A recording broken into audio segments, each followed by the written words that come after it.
Bonjour à tous, j'espère que vous allez bien. Moi je suis ravie de vous retrouver pour cette première vidéo finalement de la saison 2023. Nous sommes le 3 mai et puis je voudrais remercier en fait les personnes qui m'ont soutenue pendant cette période où en fait je ne pouvais pas faire de vidéo. Je voudrais remercier ceux qui ont contribué au rachat de cette nouvelle GoPro. Donc merci à Pifil. Je voudrais remercier aussi Salomé qui avait proposé gentiment de prêter sa GoPro pour que je puisse faire des films en cette saison. Et puis tous ceux qui m'ont encouragé par les messages pour m'inciter à continuer de filmer un peu les actions au rucher. Voilà, donc merci à tous. Aujourd'hui, qu'est-ce qu'on va voir? Je vous emmène pour cette première vidéo au niveau des ruches de la Duche. Souvenez-vous, ce sont des ruches que j'ai installées dans un lycée, donc le lycée où je travaille, donc le lycée La Martinière-du-Cher sur Lyon, Lyon 9. Donc c'est vraiment un petit rucher qui fonctionne bien parce qu'en ville il fait légèrement plus chaud qu'à la campagne, tout simplement. Et puis on a aussi beaucoup de floraisons qui s'enchaînent. Alors on a du miel de printemps, on a de l'acacia qui va pas tarder à fleurir là chez nous à Lyon d'ici quelques jours, peut-être début de semaine prochaine. Ensuite on va avoir le tilleul pour le miel d'été en fait. Il y a beaucoup de tilleuls en ville. Et puis ensuite la saison s'arrête par contre assez tôt. C'est-à-dire que début juillet, je retire les hausses, je fais les traitements, je divise. Donc voilà, je ne vais pas chercher plus loin. Je laisse les abeilles refaire leur stock puisque à ce moment-là, elles vont avoir besoin de restocker pour l'hiver. Donc aujourd'hui, qu'est-ce qu'on voit? On a 4 colonies. Donc on a ici des reines qui étaient des reines de 2021. Et puis là, c'est les reines 2022. Donc c'est les filles que j'avais du coup créées à partir des mères qui sont là 2021. Alors celle-ci a reméré, donc maintenant c'est une 2023.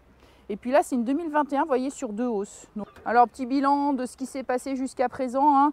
On a en fait eu un printemps qui a démarré très doucement, plutôt frais, avec potentiellement des ruches qui voulaient essaimer, des cellules royales malgré une contrôlée. Ici, je travaille sur la bugface sélectionnée à partir d'une souche inséminée. Je fais mes cellules royales. Là, c'était des reines en plus que j'avais achetées chez Léandre, donc d'une saison aux abeilles, donc des reines sélectionnées. Donc, j'ai pas de génétique essaimeuse ici et pourtant, on a quand même des cellules royales, des ébauches qui ont été trouvées donc autour du 25 avril. Voilà, donc j'étais venue. Pourquoi? Parce que les abeilles sont restées enfermées, il faisait pas assez chaud. Elles s'ennuient, donc dans ce cas-là, elles se disent on va se diviser plutôt que de faire du miel. Donc il faut surveiller très fortement cette année le problème d'essaimage. Après, si vraiment on a des cellules et que la génétique n'est pas essaimeuse, on peut aussi créer des essaims, comme je l'avais montré dans une vidéo en 2020. Voilà, si on a donc des cellules, on peut créer des essaims.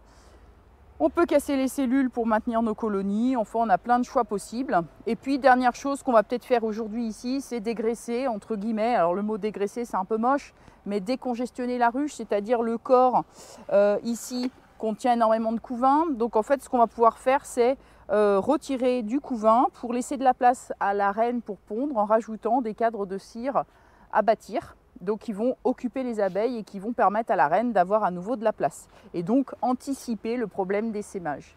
Ici, j'ai un peu anticipé le problème aussi en mettant une hausse sans grille à reine pour laisser la place à la reine pour pondre dans la première hausse et la deuxième hausse à une grille à reine.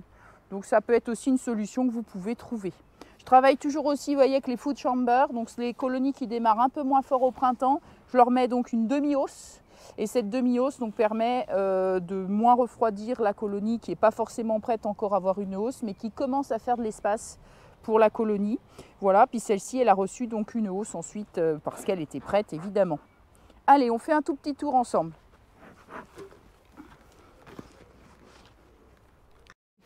On va jeter un petit œil à celle-ci, qui a 2 hausses. Un petit peu ce qu'on trouve dedans. Hop. Donc là, c'est la hausse numéro 2. Ah, vous voyez comme c'est blindé. C'est blindé. Donc déjà, si c'était vide, je me dirais, oula, il y a peut-être eu un essaimage. Là, comme c'est blindé, c'est que c'est bon signe. Allez. Du coup, celle-ci, hop. Je vais juste retirer le scotch. Donc là, on a la grille à reine ensuite. Et dessous, j'ai une deuxième hausse. Donc où la reine peut pondre. Allez, et ben on va aller voir. Je sens que ça va être lourd par contre. Ça. Oh, oui, c'est lourd. Allez, on regarde cette hausse-là. Donc là, la question c'est, vu qu'il y a du monde de partout, dans la première, dans la deuxième hausse, qu'est-ce qu'on fait? Alors, en général, on pose une deuxième hausse quand ce miel-là, lui, commence à être bien rempli, mais n'est pas operculé. Ici, on voit qu'on a du miel qui a maturé, qui est operculé quasiment. On va regarder, on va tirer des cadres. Donc ça, c'est récoltable. D'accord? Comme je n'ai pas mis de grille à reine, il peut y avoir une reine, donc il faut quand même que je vérifie qu'il n'y ait pas la reine dedans, avant de me dire c'est récoltable. Et là, je peux proposer une hausse toute neuve pour pouvoir récolter la suite et voir un petit peu où ça en est. Alors là, bon, c'est pas totalement voyez, récoltable puisque j'ai du miel operculé, mais j'ai encore du miel qui n'est pas operculé. Donc, on peut aussi récolter que quelques cadres et laisser les cadres à maturer sur place. Mais donc, vous voyez ici, j'ai du pollen, j'ai du miel. Hop. On va regarder s'il n'y a pas un petit peu de couvain quelque part quand même. Et puis ça, franchement, j'ai envie de laisser maturer. Vous voyez, c'est pas encore plein en fait. C'est pas encore récoltable. C'est operculé à 50%. Donc il manque quelques jours, ça tombe bien. La cassia n'est pas encore en fleurs. Donc ce qu'on peut faire, c'est rotationner un peu les cadres. C'est-à-dire les moins matures, les rapprocher du centre. Et les plus matures, les mettre sur les extrémités. Là, j'ai l'impression que j'ai un cadre bien operculé. Je vais le regarder. Vous voyez, celui-là, je vais le mettre en rive. Ah, si, j'ai du couvain, vous voyez ici. Donc la reine est montée pondre. Hein. Voilà. Donc ça décharge un peu l'engorgement du corps. C'est pas mal de travailler comme ça avec une hausse sans grille à reine en tout cas. Alors vous allez me dire, qu'est-ce que je vais faire de cette hausse? Il y a du couvain, bah évidemment, je ne vais pas la récolter. Il va falloir que je laisse tranquillement les naissances se faire. Mais c'est pas un souci. Vous voyez, donc là, elle m'a mis du mâle. Voilà. En soit les abeilles nettoieront quand il n'y aura plus de couvain, soit la reine répond dedans, soit elle décide de mettre du nectar si la mielée est violente. Donc on laisse faire un petit peu mieux, entre guillemets, les abeilles, on les laisse choisir entre faire du couvain ou faire du miel. Et ici, si elles en ont besoin, eh ben, moi je pense que c'est bien de leur laisser ce choix. Après, c'est comme toute apiculture, tout le monde aura un avis différent là-dessus. Hein. Mais voilà, donc là, vous voyez, il y a un petit peu de pollen, bon, mais il n'y a pas de couvain. Donc j'ai du couvain sur 3 cadres ici. Hein. Donc ce qui peut être intéressant de faire, c'est d'aller voir dessous. Est-ce qu'on n'a pas de cellules royales? Est-ce qu'elles ne veulent pas essaimer? Hop là. Parce que là, si elles essaiment, elles prennent le miel avec. Hein. Vous savez que l'essaimage, c'est le cauchemar de l'apiculteur. Évidemment. Alors, qu'est-ce qu'elles m'ont fait sur les bords? Ici en rive. Qu'est-ce qu'on va retrouver? Alors, bien du nectar frais, hein, du nectar. Ça miel bien, là, ça y est, c'est parti. Il va faire 26 degrés aujourd'hui. Hein. Très très chaud, une belle abondance de pollen. Et puis on va avoir ensuite du couvain. Hein. Alors, je vais peut-être pas tout ouvrir, on va regarder quelques cadres. Et puis après on les laissera tranquilles. Donc c'est joli. Hein. Si je vois la reine c'est bien, si je la vois pas c'est pas grave. Si je vois des œufs et si tout va bien, s'il n'y a pas de cellules, pas non plus trop les déranger.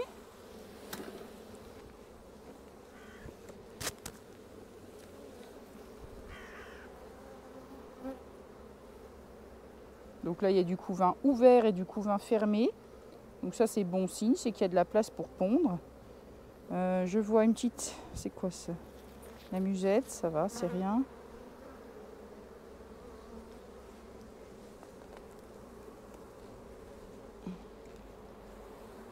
Hop! J'aurais peut-être dû vous mettre devant plutôt que derrière, mais... Donc là, c'est regarder s'il n'y a pas des cellules royales. Hein. Et puis, si on trouve la reine, c'est génial.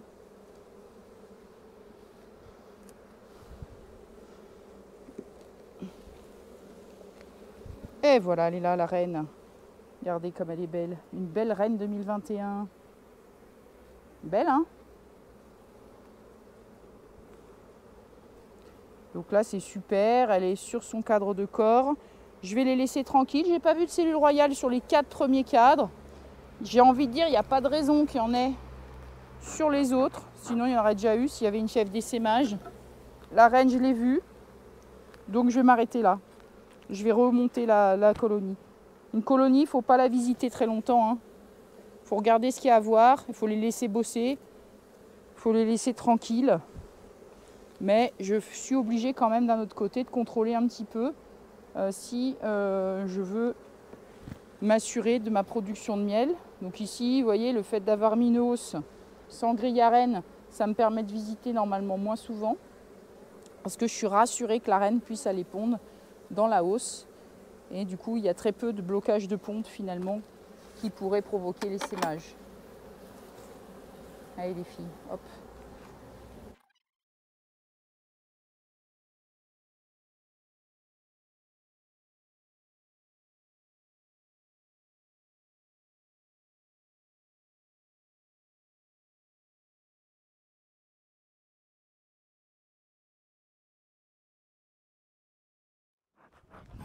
Allez, on dit bonjour aux filles.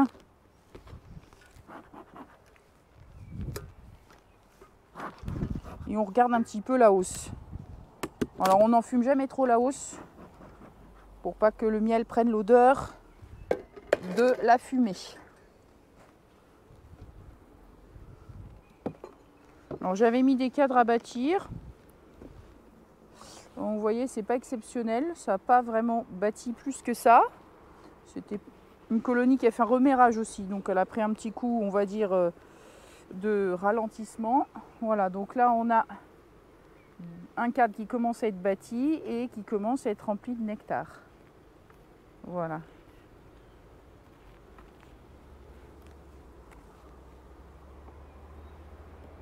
Hop, on va avoir un cadre ensuite avec un peu de nectar.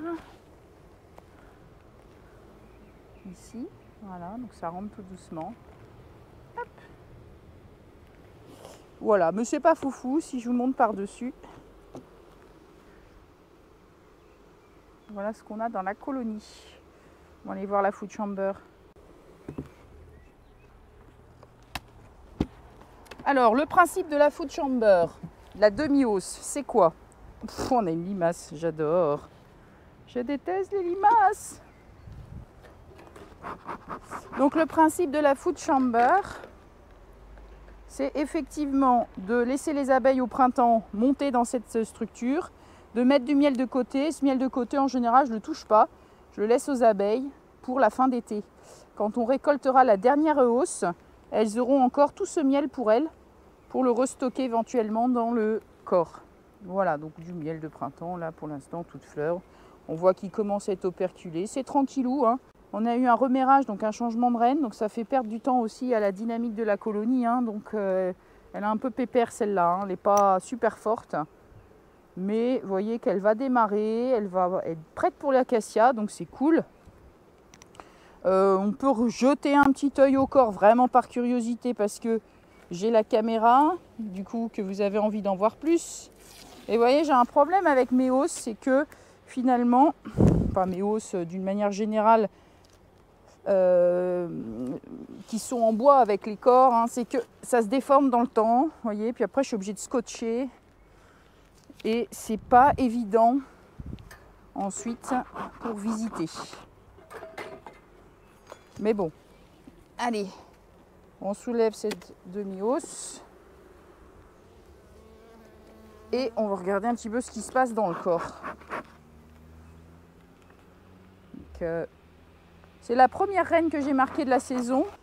Alors, qu'est-ce qu'on va trouver en rive? Évidemment, en général, du miel. Si elle n'est pas très forte, la colonie, elle a quand même du miel en rive.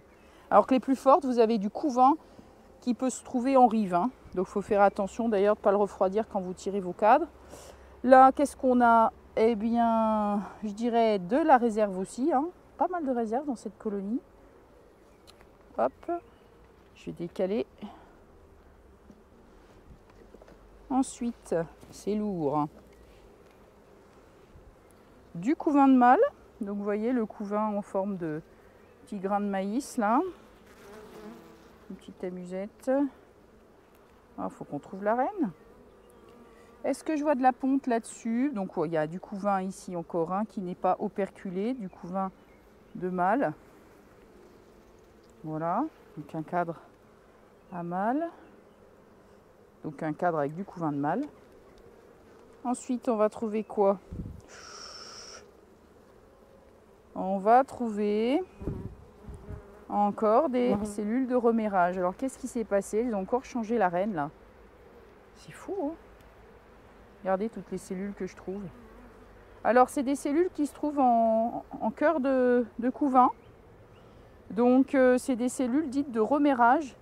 Il n'y a pas d'essaimage dans ce cas-là. En général, s'il y a un essaimage, c'est que vous avez des cellules qui sont plutôt en rive, en bordure.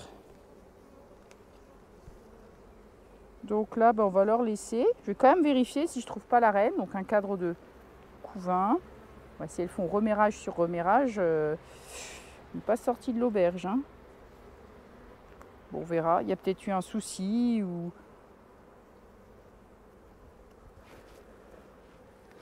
C'est étonnant.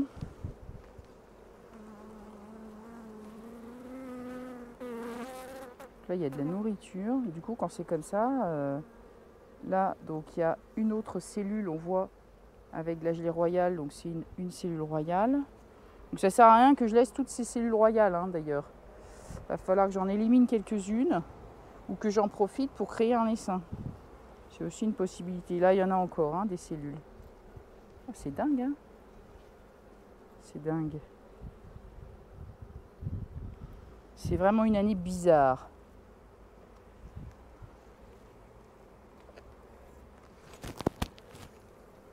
Je vérifie quand même, je trouve pas la reine, parce que sinon ça veut dire que c'est des cellules d'essaimage. Et la reine... Non, là c'est du couvain. Je vois si je trouve des œufs.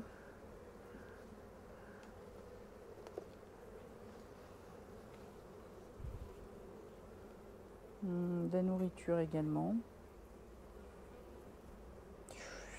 Ouais, non. Il y a beaucoup de nourriture.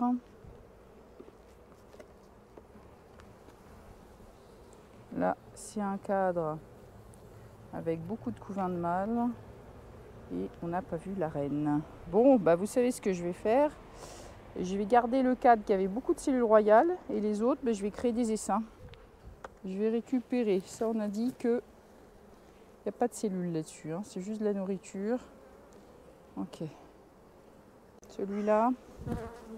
Oui. Là, il y a une cellule ici. Donc je vais prendre ce cadre.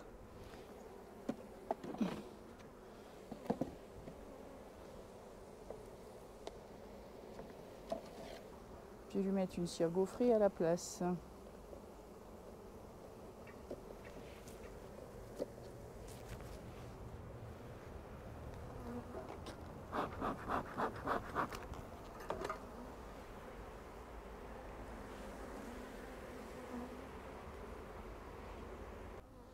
Voilà, fin de cette petite vidéo. J'espère qu'elle vous aura plu. Donc voilà un petit peu les nouvelles des ruches de la Duche. Je ferai des vidéos rapidement. Là, cette semaine, il fait grand beau. C'est vrai qu'on a eu aussi le problème de la météo qui n'était pas terrible. Donc on n'avait pas trop le temps d'ouvrir les ruches. Faire une vidéo, ça prend plus de temps que si j'étais toute seule à faire mes ouvertures de ruches. Donc là, demain, il fait super beau. Je pense que je vais vous emmener aussi voir d'autres choses. Et donc, je vais vous faire aussi un petit reportage à ce moment-là. Demain, donc voilà, une première vidéo qui sortira quand j'aurai le temps de faire le montage et puis une deuxième vidéo à la suite, rapidement derrière. Voilà, merci à tous, je vous dis à bientôt, salut!